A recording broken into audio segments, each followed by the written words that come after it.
Is this rude boy cone filter limiting my performance? Let's find out. So hi everyone and welcome back to the channel. Can we make the rally car breathe a little bit better? And why we're going to go from this back to all this box of crap that I've got over here, all this plastic stuff that was deemed at some point unnecessary. So why am I reinstating the original air feed and the air box? Well, this is your kind of generic air intake setup as you can buy off eBay or Amazon. It's a cone filter, you know, pretty good, not very restrictive, and it's on a very short bit of pipe to the throttle body. However, it's been sat in a hot engine bay, it's probably getting heat soaked. This bit of pipe isn't even airtight, so you can blow through that. So air's been probably getting sucked through that straight into the throttle body, and it's just not very good. I mean, it sounds amazing, but it's been getting hot air, it's got cold air feed going to it, and I just thought, maybe those German engineers who designed all this plastic in CFD, maybe they were onto something. So I've reinstated the, well, I will be reinstating in this video the original airbox and intake setup with the cold air feed. So I bought a load of parts from the breakers. This is probably going in the bin, especially this permeable air tube bit here. Things have been chopped off already. Things have been plugged already with the help of the 3D printer. But essentially this is the stock cold air feed. So the air comes in this way above the radiator through the bonnet. It goes through this. That looks familiar, doesn't it? That little bit of ducting. And then it goes into this section, which feeds directly into the air box. Now actually, I've got two of these air boxes. One's an earlier one, one's a later one. We have to fit the earlier one because this car's got the 6-speed gearbox and this earlier one will clear it and the later one won't. But this goes into here, and then it gets filtered through the top of this, and then that, and straight into the throttle body. So it's a bit of a convoluted path for the air, but it's not very restrictive, and there's a reason why it's like this. So this is the start of the cold air feed, and you can see two boxes here. These don't act as a bypass, they're kind of optional ducts for the air. So the main flow is through this pipe and straight into the bottom of the airbox. But they can go into these sections, and these aren't there just for fun, guys. This is some sort of Helmholtz resonator box or a Helmholtz damper, and this I think is a silencer with all these kind of convoluted gratings in here. You may have noticed that I have cut a tube off of here and plugged it with the help of the 3D printer. So we've got a very easy path for the cold air to get in. It comes in through here, into the bottom of the airbox, and out the top of the airbox through here. Now I've bought myself, for the pricey sum of £10 on eBay, a new intake pipe, because obviously we didn't have one. We only had this, and I've plugged, again with a 3D printer and some adhesive, that is the oil mist line which goes back into the intake. We've obviously got a catch can, so we don't need that. So then that part fits something like that on there, and then we're going to throw all of this in the car and see if it works. We'll do a quick test with the stock air filter that's actually come from the breakers, which is in here. We need to repair the clips because they're broken, they all do that. But I'll probably go to a K&N panel filter that will sit in here, and that will be cleanable and serviceable, so I'll never need to buy a new one. Is it going to be a measurable performance in that? Because I did feel like the car was always lacking a bit of straight line grunt. And whether this was holding it back, this has basically just been sucking air through that pipe with no inlet length, so it's probably not very good for torque. So yeah, we'll see. Let's have a look at the car. So ladies and gents, there is your throttle body, and this was the setup. That was just boshed on there and sat there, and that's just getting hot. It's too short, it's probably sucking in air through there. And when I actually took this off, there was a load of this fibrous material stuck in the butterfly, so yeah, not great. So we're going back with the original one. This is the gearbox mount that I was talking about. We had to buy the earlier style airbox for that to clear. Learned that the hard way because I've now got two airboxes. And yeah, so the cold air feed comes in here above the rad, which is not ideal, especially if the rad's running, because you're going to get a lot of hot air blown. And then it comes through here on a duct into the bottom of the airbox, through the top of the airbox, through the filter obviously, and then into there. So it may not sound as good, but hopefully it's going to give us a bit better performance.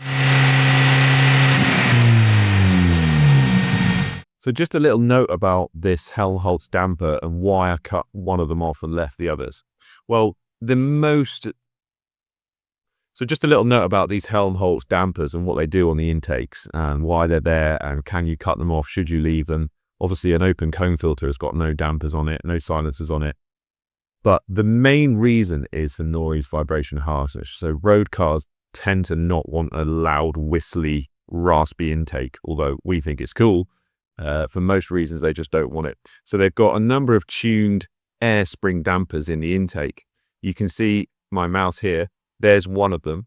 That's basically a Helmholtz damper. So that's just an open or a closed end cavity with a pocket of air in it. That when there's a resonance going back up the intake, from when the intake valve's shut, you get these little pulses, these little shock waves that go back up the intake. That can dampen the noise of that. And it works as basically just a little pocket of air and uses an air spring. I'll leave a link to a Dyson video that explains how these dampers work very cleverly, and you get to see them in action.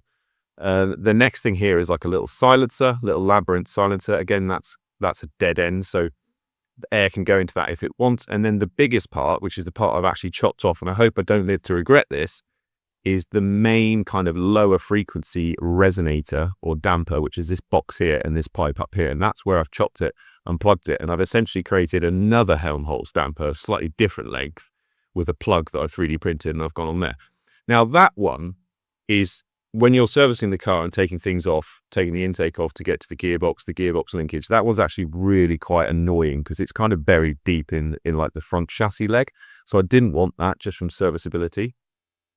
I don't care about intake noise, but there's a chance this may affect the actual intake performance, and I hope I don't find that out. But basically, this acts as a big kind of spare air reservoir. And like I said, when your intake valves close, you do get, just like your exhaust valves, when they open, you get actual gases going through in pulses. Unlike the exhaust where the pulses are leaving the exhaust in the direction you want them to go in the intake, they're actually backing up and working against the intake flow. Now, on a short kind of cone filter intake, that just blows straight out the filter. On a kind of more convoluted cold air intake like this, and that's what we went for, is actually getting the cold air in. You find it harder to get those pulses out because it's convoluted. It's a longer path with more kind of air inertia. So they put this in, and it's to dampen those kind of back pressure shock waves, or to call on that air in that reservoir when it needs to. And it's to avoid kind of standing waves and stalling in the intake. But I've spoken to people who have modified these intakes from a very short kind of ram air filter to a stock intake, and it doesn't seem to make a difference. The mass sensor and the ECU will just work with the air it's got, so it shouldn't confuse the MAF, which is downstream of this. So I took the executive decision to cut this one off, but I've kept the other two in place. And that little one at the start, normally with Helmholtz dampers, the smaller they are, the higher the frequency they're tuned to work at, so the higher the RPMs. Now, this is an NA petrol engine. It assumes that it's making its power higher up in the range. So deleting the bigger one, which would be to stop intake kind of booming and droning at lower RPMs at cruise, we're not so fussed about that. So if there's one you want to cut off, it's probably the biggest one, which is to do with the kind of lower RPM intake noise. The higher ones we wanted to keep, so I've kept them in. They're quite inobtrusive anyway. They don't really make a difference in terms of packaging and getting this thing in and out. So I've kept those. And if there is any kind of performance losses associated with cutting them off at higher RPMs, well, we don't want those. So I've kept those two in. I've kept that little labyrinth silencer in, but I've cut off the big one, which I hope is just to do with kind of low-end booming and noise. So back to the video. I've made some extremely precise mods to the box so I can get a few zip ties in where these clips have snapped off.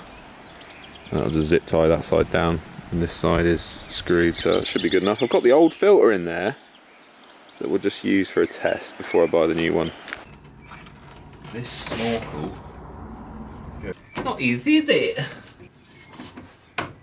Right, easy. So we whacked a cheeky M6 in there. That is stainless because, you know, it's my car. And I will be getting some stainless clamps, I promise. But that's it. That's the OEM install done. Got this bit of wiring clipped back in place. It just looks better, doesn't it? If I was full WRC spec, I'd wrap the whole thing in gold or silver tape, but I'm not sure that's going to help.